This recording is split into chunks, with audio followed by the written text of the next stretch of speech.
Hey, my name is Christine Dwyer, and I help a lot of people with their fitness in live and classes as well as online. What I want to share with you today is some tips on how you can do better with your down dog. Down dog is a pose typically you'll find in a mind-body class like yoga. And first of all, I want to say that there are different ways to do different poses, so there is no real one right way.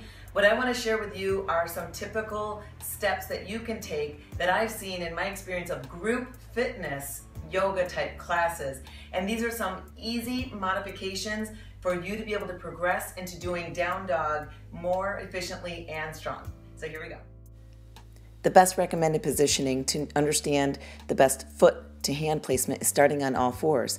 Knees right below your hips and hands right below your shoulders. Sit back, hips to heels, and that's going to help you practice transferring the weight to the back before you lift.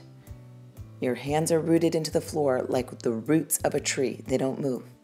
And what you're going to do is dig your toes into the ground, sit those hips back, and then sneak them up to the back corner of the room. I'm keeping my knees bent because that will help you if you have tight hamstrings and keeping the weight pushed back into that back sits bones corner. So here, digging the toes in, pushing those hips back, and coming up. Again, leading the chest and the abdomen onto the thighs.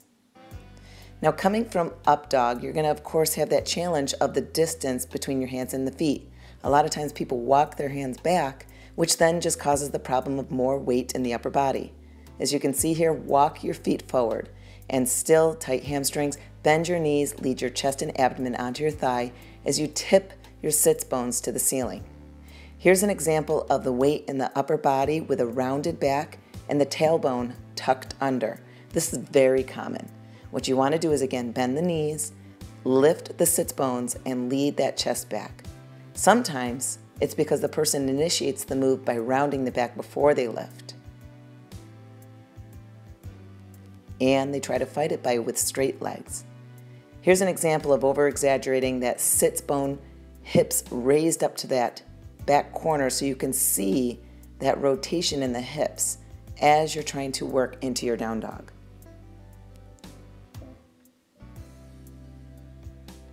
Not everybody can straighten their legs or press their heels to the floor because of their hamstrings and how tight it might be. This again was a different angle, showing you that tucked tailbone.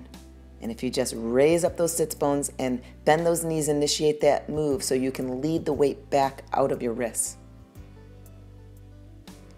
Here's again an example of that rounding of the back before you come up. Again, really try to rotate up those hip bones.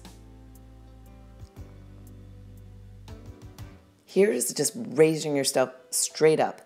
This, of course, didn't transfer the weight to the back, and you're still going to have a tough time in that upper body. All the weight is in the wrists. From a different angle, I'm going to show you what your shoulders should do. So when you get into your down dog, your shoulders tend to be up in your ears. We need to push them into your back pockets. Imagine sliding your shoulder blades into your back pockets. This is just an example of distributing the weight to the back and coming up into that modified down dog, known as bear. Again, that is just where you straight up lifted and have a hard time pushing back. So make sure you draw those shoulders into the back pockets.